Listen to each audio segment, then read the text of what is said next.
Today's episode of Sports Spectrum's podcast is presented by the Sports Spectrum Podcast Network.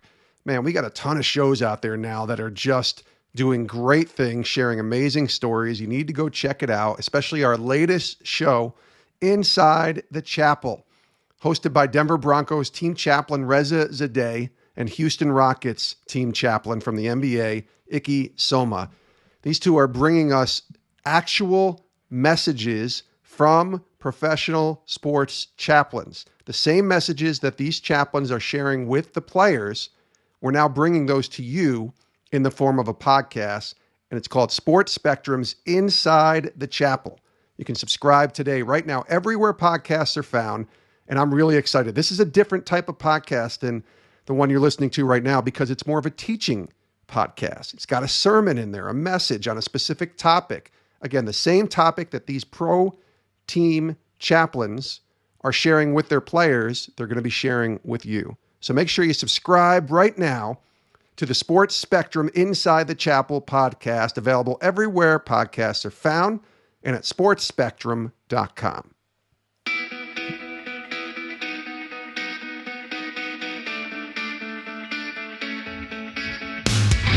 Welcome to Sports Spectrum, where we bring Jesus back into the conversation. Here's your host, former ESPN producer, Jason Romano. What's up, guys? Welcome to the show. I am Jason Romano. This is the Sports Spectrum podcast, the intersection of sports and faith in Jesus Christ. And we got a great show today with Brock Purdy. He's the Iowa State quarterback getting ready for his senior season. And he's been playing there a while now. He actually started as a true freshman in 2018, and then he was a mainstay there since. He was the 2019 quarterback, 2020 last year. He had a really good year.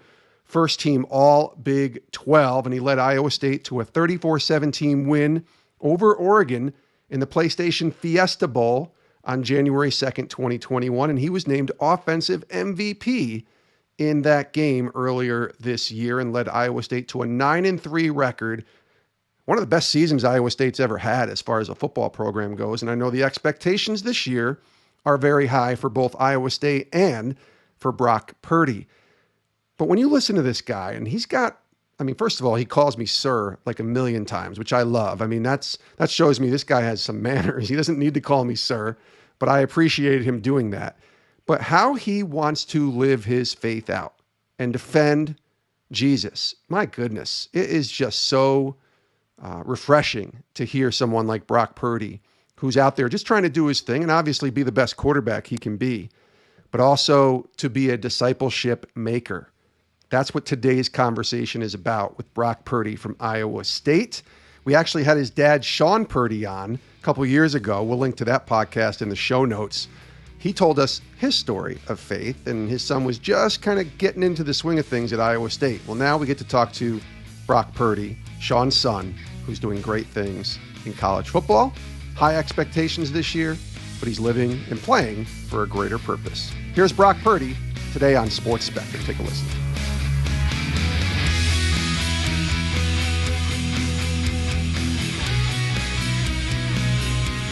Brock Purdy, welcome to Sports Spectrum. Yes, sir. Thank you for having me. Really excited. Absolutely. It's good to talk to you. You're excited to be on the show, but how excited are you for this upcoming season? I have to imagine you're really excited based upon the way you guys finished last year. Yeah, really excited, obviously going into my senior year and, to really put, all the years of experience and all that together and, cap it off with the final year. I'm really excited for it. So got a good team coming back and ready to roll. When you look back at last year, we can still do that now. We won't look back once you guys get your season going, but now we can kind of look back a little bit at 2020 in its totality, not just from how it affected everyone around the world, but for you specifically and how that season went. It turned out to be a really good season for you and the team, 9-3, and you had a great run there and a bowl win. But there was a lot to 2020 on every level and playing with, smaller crowds, sometimes no crowds, but everything that took place. Can you kind of take me through what 2020 was like for you? Yeah, it was, I guess it was just unexpected with everything from spring break all the way through the season. It was different for sure, but I feel like just the lead up to the season, how we prepared as a team was completely different. Our team had to break up into like segments and groups and work out with their group leading up to the season. So that it was just different. The team, the team chemistry and everything was a little slow to start off the season, I'd say, going up to our first game. It was just different. But as the season went on, what we believe in as a team and, our culture here really was evident to really the whole country. And so I feel like we were able to do things that other people and other teams couldn't because of, our chemistry and our culture. And so I'm very blessed and thankful, to be here in Ames with this team. And, it's a team that gets it, really mature and everything. But it wasn't normal, obviously, the fans and everything, but the way we went about the process every single day, going to practice and, still trying to stay away from everybody on campus, student-wise, it was hard. But then, for me, it was good to be able to step back with my faith and everything, take time, dive into the word more than ever. And I think that was a blessing in disguise, really. So it was different, but we handled it, I think, in the right way. And, we're ready to get going for the 2021 season as well. What did you miss the most in 2020 that you're looking forward to in 2021? Man, I think just being around people, going on the campus and being around students and everything. And, not for the glory of, hey, I'm a football player or anything like that, but actually talking to people. It sort of helped me feel normal and, life and being able to pour into other people's lives and talk to them and stuff. But, something I missed last year because really the only people that I saw were my teammates for, 6 months, Mm-hmm. And so it was different, but, I think I still had a good time with it, with my teammates and everything, being able to pour into them and my relationships with them. They definitely strengthened from that. But, I'm really excited just to get back on campus this year and, see other people, talk to people and have conversations again. So that's something that I definitely missed. The fans should be back in 2021 for home games in full force as well. Describe a Saturday afternoon, let's say pre-COVID, in the fall with a packed house in Ames. Describe that. Man, yeah. So, Ames, Iowa, really in the middle of the country, in the middle of all these cornfields and whatnot. You have a bunch of farmers and it's a great college town, a great student body. And, everyone is very loyal as a fan here at Iowa State. And so, on Saturdays, you don't have much to do, no pro teams to go watch or anything. It's really Iowa State. And so when there's games on Saturday, everybody is here, tailgating, the experience of the little kids running around, like you name it. It's straight out of a movie, really. And so, it's really special. I can't really describe it any other way. It's really special. So I'm excited for it. When you were being recruited, did you get a chance to see any of that as part of your recruiting, like to go to a game or go to an experience? Or what was that like when you were being recruited? Because I know you obviously have to play as well. You have your own games to play in high school, but did you get to a game and were you able to see what that was going to be like for you if you went there? Yeah. So my story is a little different with recruiting. All my offers, I guess you could say, came after my senior year. But so I took my visit to Iowa State in the winter when basketball season was going on. So I didn't get to see Jack Trice Stadium full for a football game, but I saw Hilton Coliseum where they play basketball. It was just a normal conference game, and I saw, every seat was filled. And when I walked down on the court to go get some food, everyone was just going crazy, for the team and stuff. And the student body was, packed. And so, like, for me, I could just tell from a basketball game, I'm like, okay, if this is insane, I can't imagine what a football game's like with 75,000 people. So I could just tell, on my visit for sure. A quick break again to tell you about our Sports Spectrum magazine. $18 for an entire year subscription. $18. That's it. Super cheap, and you can get it at sportspectrum.com.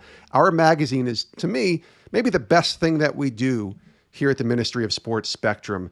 It's an actual print edition that you can get in your hands and use as a great resource to go through some stories, maybe with a team, with a men's group. The magazine's great that way. It also has devotionals inside the back of the magazine, wonderful stories, more in-depth stories in the written form than you can get here on the podcast.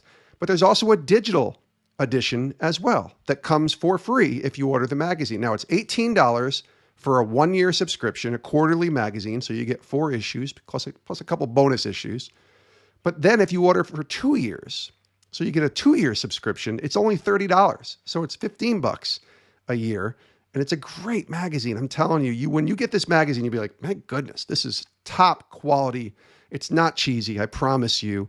And it will make for a great resource for you. Maybe it's a gift that you want to get someone for a birthday or even, a holiday or something like that. The Sports Spectrum magazine, I'm telling you, it's a great resource. You can order today at sportspectrum.com, the website. When you get there, click the magazine icon and order your Sports Spectrum magazine subscription, a 1-year for $18 or a 2-year for just $30. You can do it right now at sportspectrum.com. We're happy to have Brock Purdy here on Sports Spectrum. He is the Iowa State quarterback. Want to talk about your faith. You alluded to it, getting into the Word a lot more in 2020 and diving in. But let's start a little bit backwards, if you will, on your faith journey. Tell me about Jesus, the importance of him in your life, and where it took shape for you. Yes, sir. Really, I was born and raised in a Christian household. My mother and father did a great job with, my younger brother, my older sister, and I, going to church every Sunday and whatnot. But going into high school, really my junior year, I got mono in the beginning of my junior year. And this is, when kids are getting recruited for football. And I'm seeing all these other kids around the state getting all these scholarship offers. And so I come back from mono and, I see all these kids getting these offers. And I'm like, man, I could be doing the same thing. I'm going on the game field on Friday nights and I'm competing with these kids. And, I believe that I could play at that level as well, but it just wasn't coming for me at the time. I was small and frail because of mono and everything. So my junior year is really where, I started to lean into Jesus. Obviously I grew up in a Christian household, but I feel like at that moment I was like, man, my identity's got to be in something other than football, because obviously if this isn't to work out, like, where am I going to go? What am I going to do? Who am I going to lean on? And so it was really from that moment on, I chose to follow Jesus and go with him in life. And so, everything wasn't perfect. I had to wait till after my senior year to get offers and all that stuff and to understand where I was going to go to college. And so and even in high school, from that junior year moving forward, it was all about Jesus for me. I made it evident to, my classmates, my teammates moving forward. I was in FCA leading that and just trying to get teammates and classmates to come to FCA huddles and hear about Jesus, and that was something that, I loved, and it was a great experience. And, when I got here to Ames, man, I just had a bunch of great believers that were older than me on the team, took me in and going to player Bible studies and all this stuff. But for me, when I first got here, actually, we're going through fall camp, and first week of fall camp, I come here and I'm excited to practice and everything. And I was having actually a horrible week. I'm throwing interceptions left and right. I was just doing absolutely horrible. And at the end of the week, in the first week, I went to the hotel room and I got on my knees and I was like, Lord, forgive me. I'm putting football in front of you.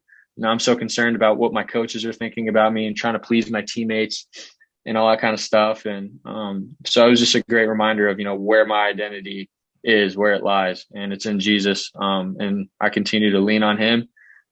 Again, not the next day I didn't go out and throw for 500 yards and was this awesome quarterback, but it was just this peace that I had with him, knowing that, hey, no matter what I'm going to face moving forward here in college football, God and Jesus is going to be my identity, and whatever I face, I won't be shaken from it. I got a great foundation in him. So, moving forward, that was before my freshman year. And then really my sophomore year, I'd say, after I had success my freshman year, all these expectations and pressures, came. Hey, we finally have a quarterback at Iowa State, who played a full year, and he's going to take us to these games and do the things for the first time in school history. And so all this stuff, I'm hearing, and I continue. Like, I wasn't perfect with it. Sometimes I would give into it, listen to it, hear how great, this college town was saying I was.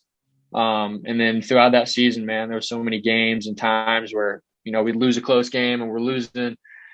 And, man, I was going back to my apartment room and I'm like, man, like, this isn't me. Like, I'm trying to put all these, or put all my time and effort into people and pleasing them. And it just wasn't going great, And so again, I I have a cross hanging in my room, and every game that we lost and even that we won, though, I'd make sure I'm on my knees, like, Lord, forgive me for putting anything above you.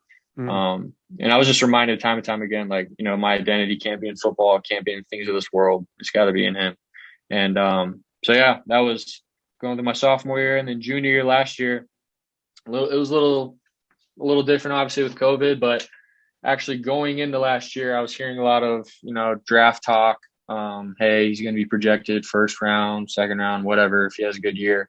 Yeah. And so the first couple games, that's all I was concerned with and thinking about. And, the first couple games were a little rough for me. And again, I feel like I was playing out of fear, and I was going through life out of fear, like I didn't want to fail anybody's expectations. Hey, I'm projected this, I got to do that for them and their pleasure. So I learned again, time and time again, man, like, hey, I can't be doing that. I can't put all my eggs in one basket, which is football at the time for me. It's got to be Jesus, man. And so, I feel like I've matured in a lot of ways. Like, I still got a long ways to go. I'll never get there, but I'm continue to lean on Jesus through all of this. But, finished out pretty good season, a historic season for the school. Yeah. Really excited about that. But, moving forward, actually, man, this off season has been a blessing. When I came back from break, man, I was just on fire just to, hey, this is my last year. It's my last off season, right? I want to do all I can to pour into my teammates and give them all I got. As far as fellowship goes, get my Christian brothers together. Let's go. Let's do this together. And, we're doing it. We're taking it one day at a time, meeting together. But there's been something different. I prayed about it, in the fall last year. I'm like, Lord, give me that drive, that hunger and thirst, for you and your wisdom, to get into your word all the time. And, man, I came back from break after that Fiesta Bowl, and that's exactly what I, found. Like the Lord blessed that with me and a bunch of other teammates as well. So we're all not perfect. We know that. But, man, like, when you can get a good group of guys, on the football team, whatever sport you're playing, man, and they get it with Jesus, help each other grow. It's been amazing. So, that's where I'm at so far. So that's really well said. And it takes me through, so much of what you've walked through since you came there as a freshman to where you are now. But what kept popping in my mind was, all right, he's the quarterback of Iowa State.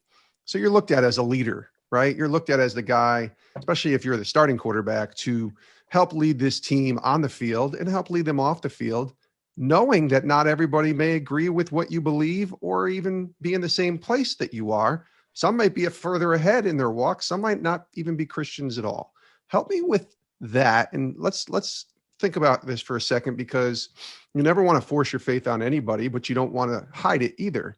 How have you learned through the last 3 years to not be ashamed of your faith? Clearly what you just said is someone who's not ashamed, but yet you still got to lead a team that has a bunch of players and a bunch of people that are all different backgrounds and races and religions and everywhere and anywhere. So how does that come into play as you a leader on the field and the quarterback with Iowa State? Yeah, I've had so many encounters and conversations with teammates about this topic, and they tell me what they believe. I tell them what I believe. We listen to each other, and that's great. But, man, at the end of the day, I love them no matter what. That's what we're called to do. And I just make sure that they know that. And I am who I say I am. Yes, I say I'm a believer in Jesus. A lot of people can do that. They can be hearers of the word, but we're called to be doers. And so for me, man, I get into my word. I got my brothers in Christ. But also, we have 120 something guys who are from all these backgrounds and stuff. And so I'm not, trying to be a fraud. I'm not saying I'm this and I go in front of them and, hey, I'm in all these conversations in the locker room that I shouldn't be in. Like, I'm trying to be, who I say I am. I'm authentic in my faith, and they know that. And the thing that I've actually seen, my freshman year I come here, I was just quiet little quarterback, freshman, and not trying to step on anybody's toes or anything. But right. When someone would ask me, they're like, man, like, what are you about? And then, I'd give them, my spiel on, what I believe in. And they're like, oh, okay, yeah, we'll see. Because everyone says that when they come here, right? But, after time, they respect it a lot. They're like, nah, like Purdy's about it. he told me that when he first got here, and man, he's living it out. Like, we could see that. And so I think just, through your actions, not out of any, like, fake actions, but out of authentic actions, showing my brothers that, hey, even though we disagree about, this belief or whatever, I'm still going to be there for you. I'm one call away, and I'm still going to show you love every single day. And so, obviously I'm not afraid to, dive into, what I believe in with them. When I get my shot, yeah, I tell them, but they respect it, and I respect, where they're coming from too. So. Oh, that's it. It's about loving God and loving people. And I think that you just described that really well. We had your dad on, Shawn, on the show to talk about his pro sports journey and his walk with Christ. What has he meant to you in your development as an athlete, as a person, as a believer? I have to imagine having dad going through it, even though he was a baseball player, had to have helped you on your journey. Oh, 100%. Really just day one, especially, when we get into this world of sports in high school and, all these expectations to do great, growing up in sports. My dad has, continued to preach to our family, hey man, like, first and foremost, you got to have a relationship with Jesus. There's going to be a time in life where it's not going to go your way. You think you're the man, you think you're the best player on your team or whatever. There's going to be a time where you're going to hit a low point, and you have to have a relationship with Christ. And so my dad from day one has, continue to pour into, all my siblings and my mother, and, have Bible studies with each other, and just make sure we understand that. And so when I got to college, I'm not having him, by my side in person to, continue to pour into me. I had to make a decision like, hey, do I want to continue to go this route with Jesus, or am I going to see what the world has to offer? And so my dad did an extraordinary job with instilling that with all of his kids. And, going to college, I feel like we've all, have a great foundation and base of, what our purpose is in life, and that's in Jesus. So I'm so thankful that I had, my dad as my father growing up, for sure. You mentioned your family. You have an older sister who played softball, and you have a younger brother who some might know if they're football fans, Chuba, who plays college football with Florida State right now. So I'm just throwing this out there. What do you think would happen if Iowa State and Florida State met in a game, or maybe in a bowl, who knows, and you had to go up against your bro? What would happen there if that happened? Yeah, it's funny. A lot of people have been asking that lately, but Yeah. I honestly, I don't know if I would want that, Right. For the sake of our family and my parents and all the people asking. Yeah. But, at the end of the day, it would be fun to compete against him. My brother and I, man, we've competed in everything growing up. And I feel like it's a big testament to where we are as far as, the athletic ability.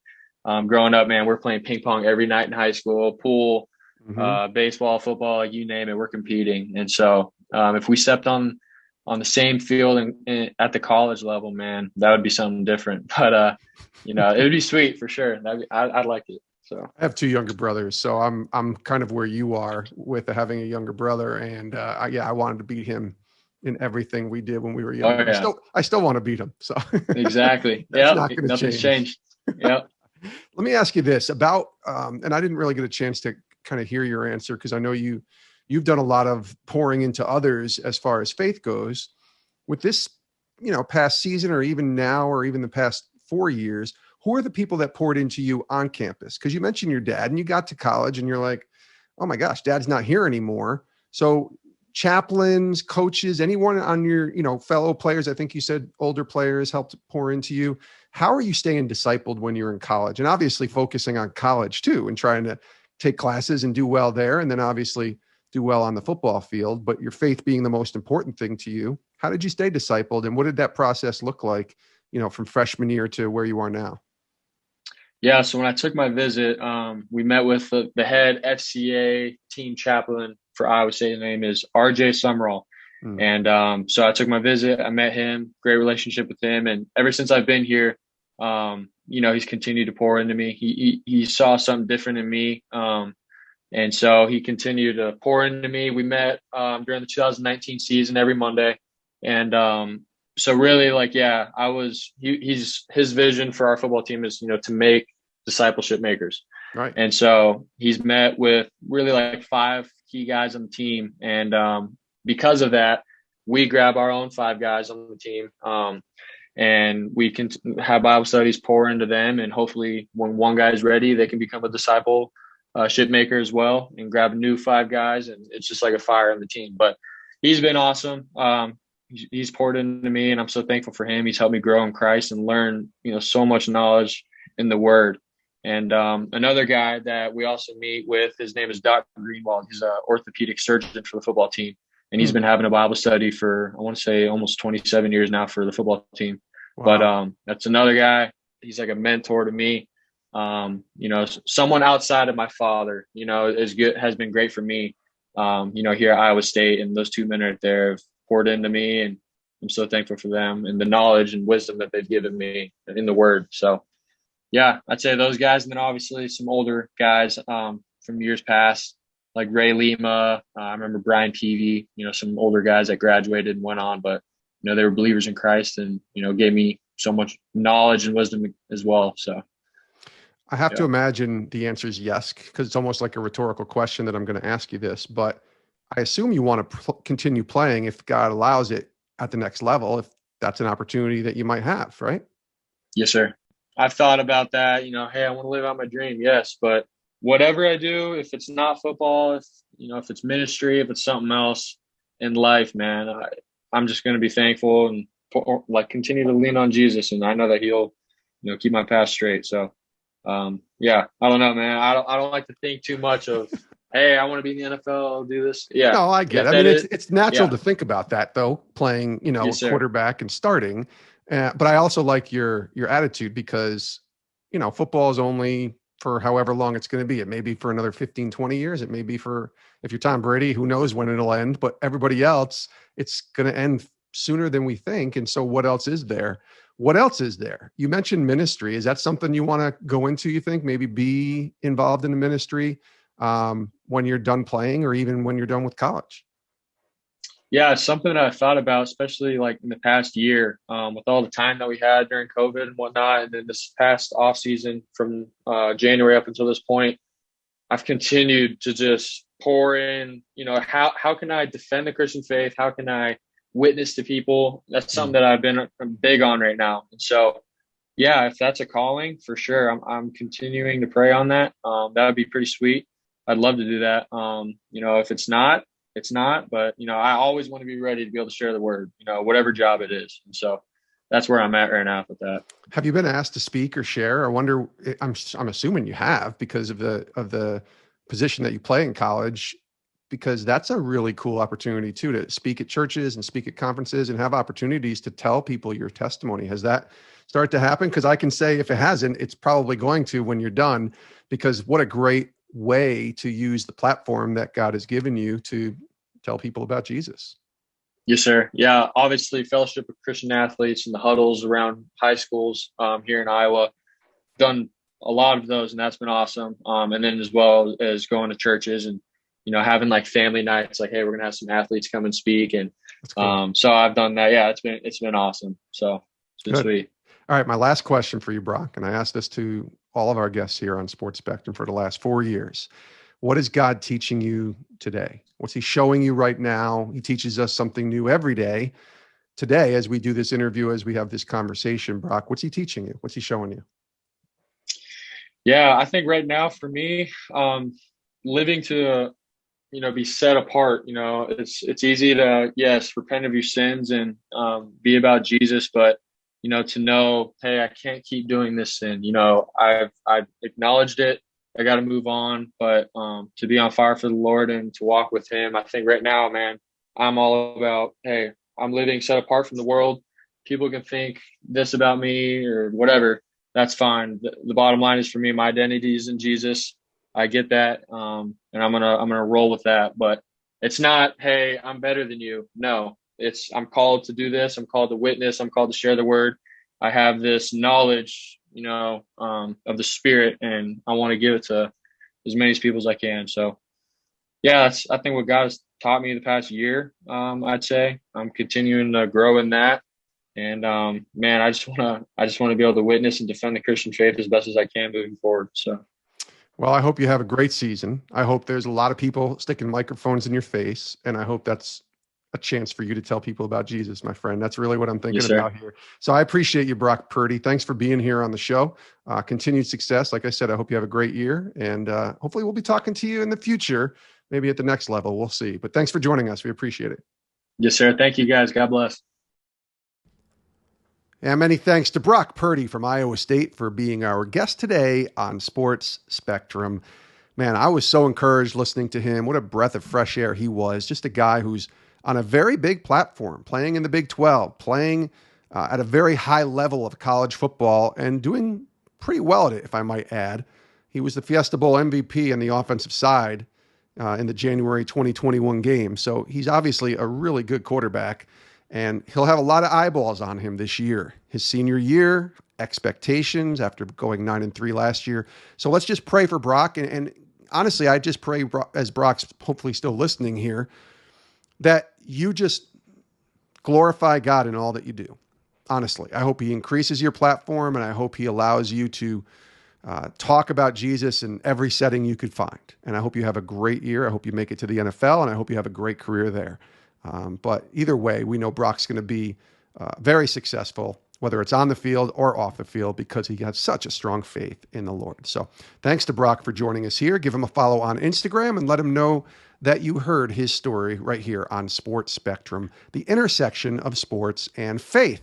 And as we close here, as we wind down, do us one quick favor. Whatever app that you're listening to this podcast on, click subscribe. That way, you never miss an episode of Sports Spectrum. We're dropping 3 to 4 new episodes a week from all different realms of sports, whether it's football, baseball, basketball, softball, boxing, hockey. We just try to bring Jesus back into the sports conversation. And when you subscribe, you never miss any episodes. Brand new ones that drop come right to your phone. You don't have to go searching for them on the web or go searching on social media. They'll just come right to your phone every single time you click that subscribe button. And then rate and review this podcast. It helps get the word out. And if you could, tell someone about Sports Spectrum. If you know someone who loves sports and loves Jesus, man, let them know about what we're doing here at Sports Spectrum, bringing Jesus back into the conversation. Check out sportspectrum.com for everything that we have going on with regards to Sports Spectrum and the ministry of Sports Spectrum, with content, articles, devotionals, podcasts. It's all available for free at sportspectrum.com. Sign up for our newsletter while you're there. That way you can stay in touch with all that we have going on, and it's free. You can sign up for the newsletter there at sportspectrum.com. And join us next time if you would. My name is Jason Romano. We'll see you next time. Thanks for joining us. Have a great rest of your day.